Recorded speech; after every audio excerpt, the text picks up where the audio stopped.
maybe my mistake. It's Emil. It's Emil Guillermo. Emil, Amok to you. Coming to you early. I usually we're on at 2 p.m. live Pacific, but circumstances beyond our control. We're coming on live now, almost without alerting anybody. It's just a grand accident. We're here. We're going to talk about E.Jean Carroll. I know that's on your mind, right? Because she's getting 83.3 million.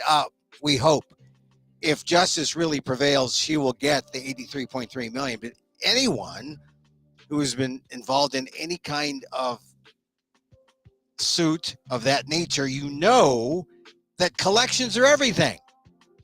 You know, I mean, I learned this lesson in the 70s at small claims court when some towing company banged up my car. I went to small claims. I won the claim. Just try collecting out of these, you know, monster tow truck companies in Boston. Not easy. So collecting is going to be a big part of the problem. But still, we must bask in the glory of the victory of E.Jean Carroll. It's a victory, as I say in my All-Def blog, my column. I call it a column. Is it a blog? It's bloggy, but it's kind of a column too. I wrote columns before. No, it's kind of a blog. No, it's kind of a column. On the ALDEF blog, the Asian American Legal Defense and Education Fund, aldef.org, aaldef.org/blog.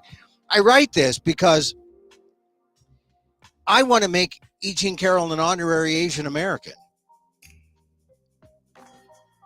I mean, she's really white, Emil. Do you know that? Well, yeah, come on.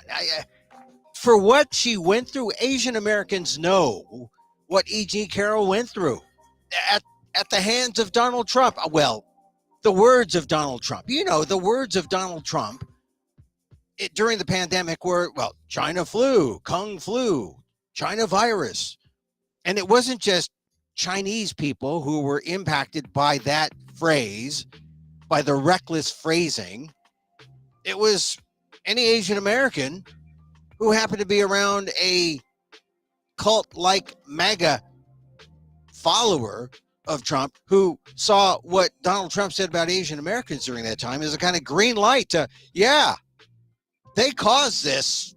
They wrecked our lives. We're going to wreck theirs. And you know, from this hashtag Stop Asian, or Stop AAP I Hate, thousands of instances from minor to major. I mean, really, it was a situation where it was like open season on Asian Americans. And people saw that, right? I mean, it was like happening during the pandemic.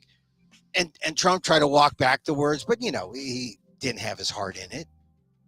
He really meant it. Kung flu, China virus. And his followers heeded the cry.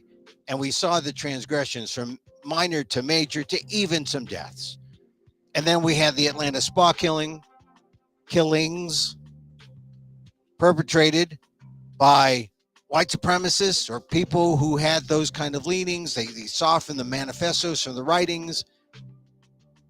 Robert Aaron Long was convicted for some. I don't know if Fannie Willis is still going to go after him. She says she's going to go after him for the death penalty, but, you know, is it overkill? I think that case is kind of on hold. But this was a situation in the last couple of years. Asian Americans know that. We know what it's like to be on the other side of that, you know, Donald Trump's loose lips that wrecked many people's lives. Here's the thing that gets me.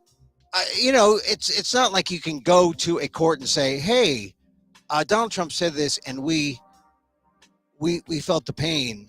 You know, we were violated. We had violence against us, some to the point of death. You can't say, oh, that's Donald Trump's fault. Okay, I get it. But it was Donald Trump's fault. And we must acknowledge that it was Joe Biden who came forward and had to remind people in executive orders that, hey, look, Asian Americans they're Americans too. Honor and respect them.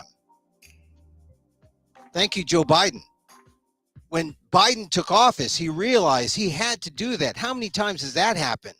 When people are singled out, an ethnic community is singled out because the violence toward Asian Americans was so great at that time. So do we know what it's like? How E.Jean Carroll feels?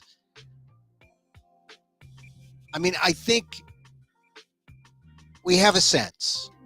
And that's why I think E.Jean Carroll, I think all of America has a sense of what it's like to be victimized by Donald Trump in a way. So I honor her. And so read my column on the ALDEF blog, the Asian American Legal Defense and Education Fund, ALDEF, AALDEF.org/blog. And you'll see how I just outline what Carroll went through. I mean, what got me during the testimony of, the most recent testimony is when she gets up and she talks about sleeping with a loaded gun. She is so in fear of the MAGA types, the Trump types who are coming after her for saying and doing what she's doing to protect her honor, that she has to sleep with a loaded gun next to her bed. Now, I mean, I know Asian Americans during the pandemic, because of Trump's words, they were terrified. They wouldn't go out. And it wasn't so much the pandemic that they were afraid of, or the virus. It was they're afraid of followers of Trump who would say, they're blaming us. They're scapegoating Asian Americans for the pandemic.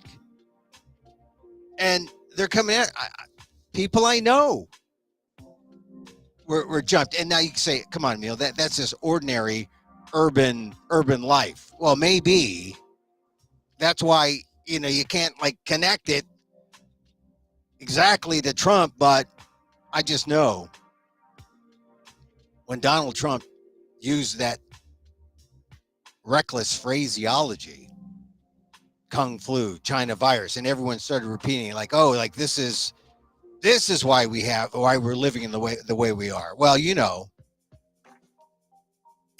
that directed everyone's ire, everyone's xenophobic hate toward Asian Americans, and the numbers are there. We see the rise. The Stop AAPI hate folks, they like I said, it's from minor to major, the transgressions, from people using slurs, people spitting on Asians, to outright violence, people getting knifed, people getting shot.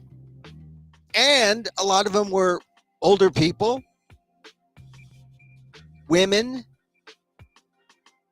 I mean, it's curtailed somewhat, and now you can say, okay, we're in a kind of normal now. This, the normal amount of Asians who will get jumped or accosted in an urban setting. Well, that's normal now, but in the pandemic, it was to new heights. Check out the Stop AAPI hate folks for the stats there. So my feeling about E.Jean Carroll is really that,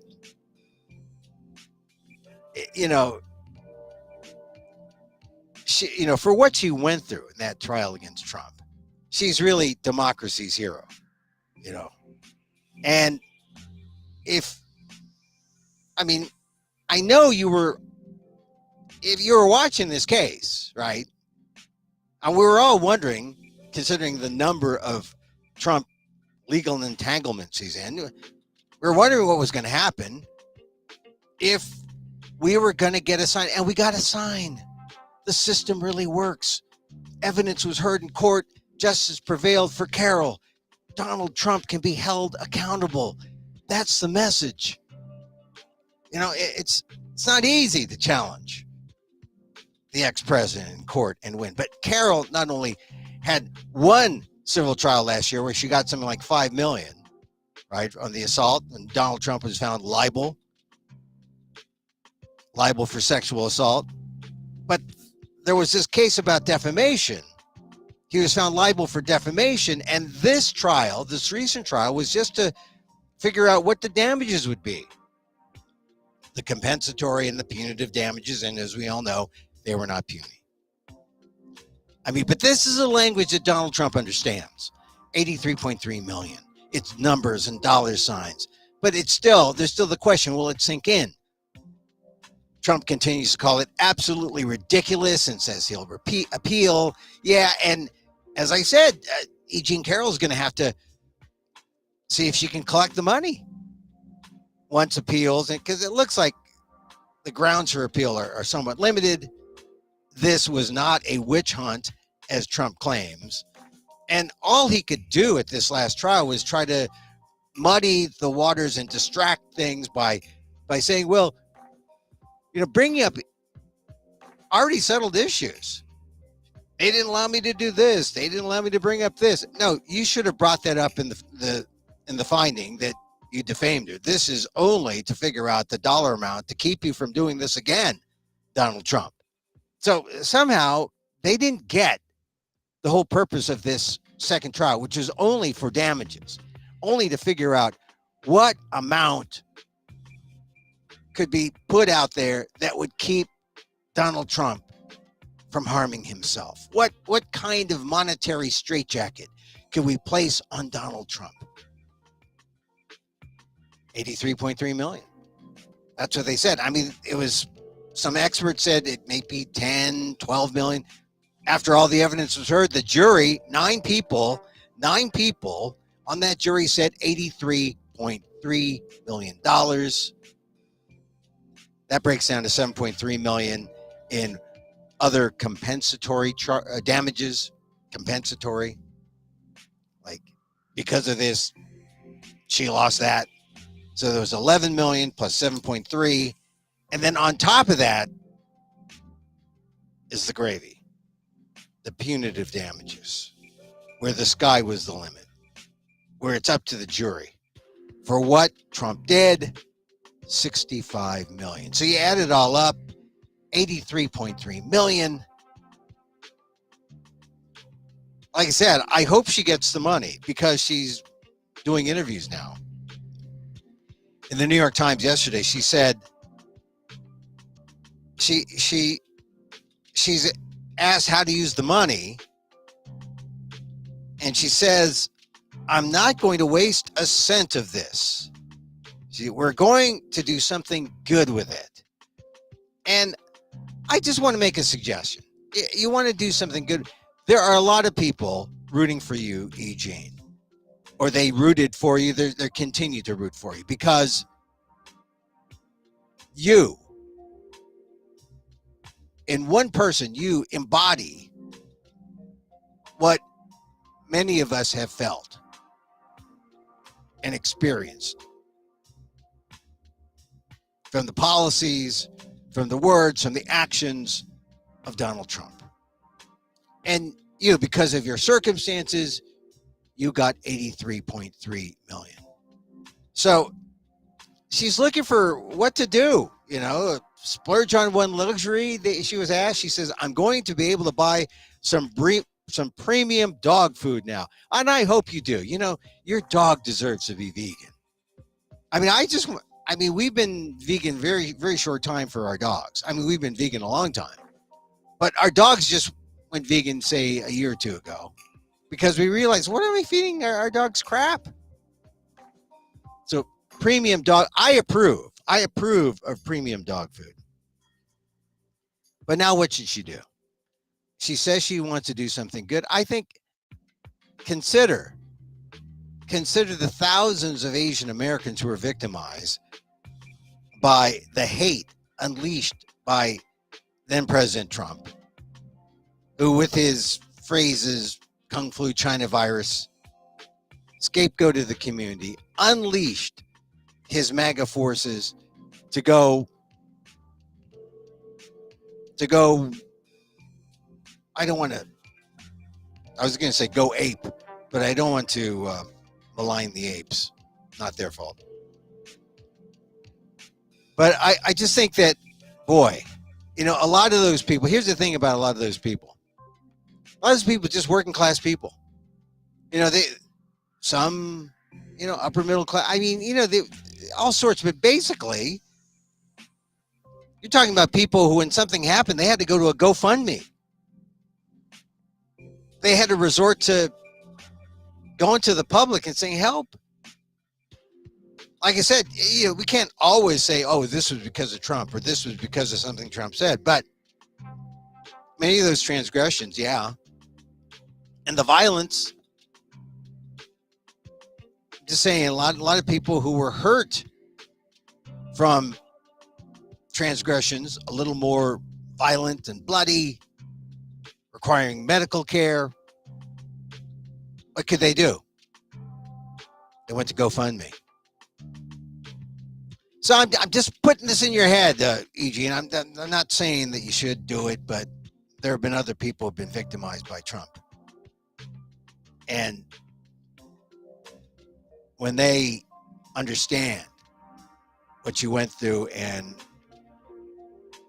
the circumstances and the disposition of the trial, they're cheering you on. In fact, I say, all of us in our bullied community of Asian Americans, we cheer you. We cheer you because your case gives us a sense, a reassurance that justice, that rule of law still works, and that it's not an empty phrase to say no man is above the law. Donald Trump can be held accountable. And that's really the best lesson about the E.Jean Carroll case. So I just wanted to say that, get that off my chest about E.Jean Carroll. I mean, it happened so late, on Friday. I talked about it on show 642 with Professor Daniel Phil Gonzalez. But I wanted to mention now, it's Monday. I also want to talk about the Super Bowl. Man, I am a bad 49er fan. I know if you're a Lion fan, I'm sorry for you. The Lions should have won. They dominated the 49ers, and I was with you. I was giving up on the 49ers, just like the 49ers gave up on themselves in the first half of that game, the NFC Championship. I grew up in San Francisco. They used to allow kids like me into the games. I used to go to the games with my buddies. If you bought a carton of milk, there was a little coupon that allowed you to go to games. And you'd sit out in the bleachers, but you got to go to a real NFL game. And the games that they allowed us to see, they weren't the good games. They wouldn't let you see the Rams or any of the champions at the time, because the 49ers weren't great. They had John Brody. He was okay. Guy went to Stanford, so he's just okay. But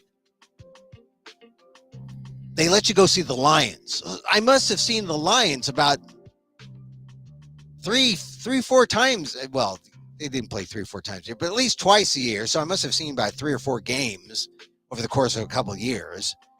I'm this 12-year-old kid, got my milk carton. Of course, it's lousy milk because, I was sort of pre-vegan. I said, all right, I'm going to dump the milk. You get the milk, you dump it. You get the coupon, you go to the games. And there were the Lions. And the Lions had guys like Mel Farr, I think, was a running back. Dick LeBeau. Dick LeBeau was the linebacker. He was always tackling 49ers. And they would more often than not beat the 49ers. So I was not feeling good about this game.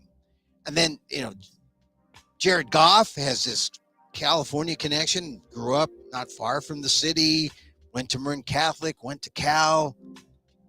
I was kind of sad that, oh man, the 49ers on paper should win, but that's why you play the games.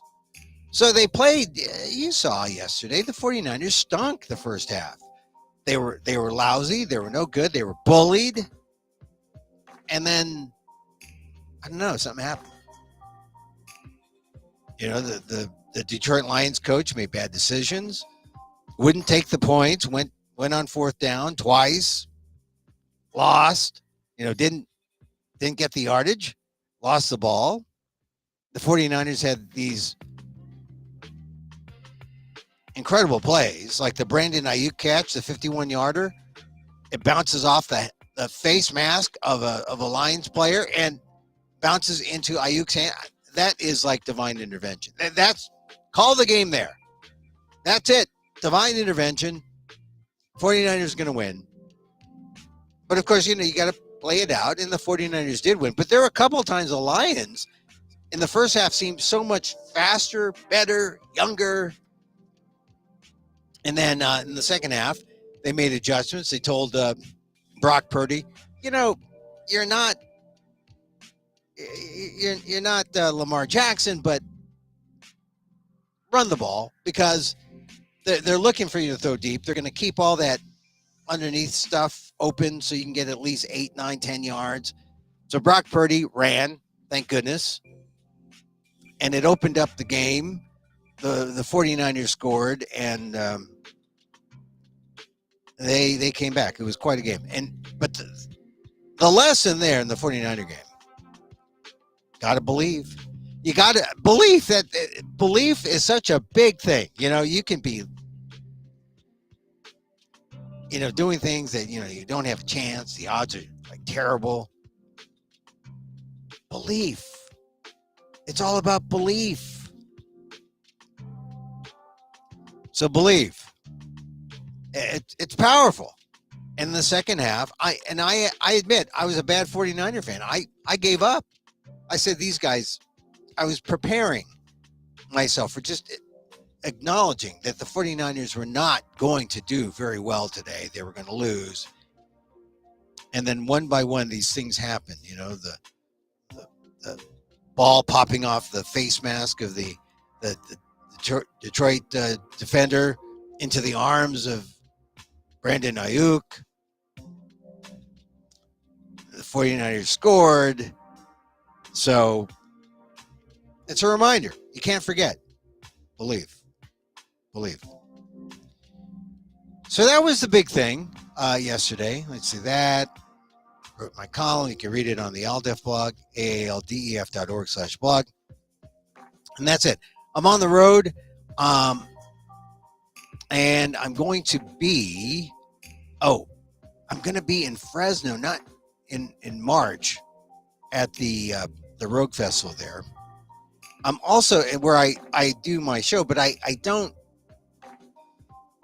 I mean, I tell jokes, but it's more of a one-man show, more of a theatrical experience. I'm going to be at the Rogue Festival in Fresno,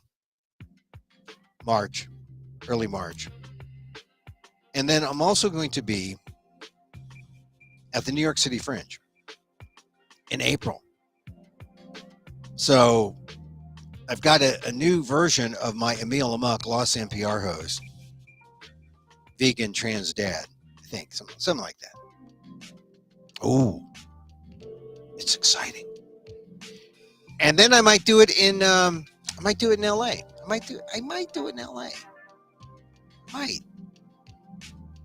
Might. Anyway, so that's what I'm doing. Catch my columns and catch his show. This is show 643, right? 643.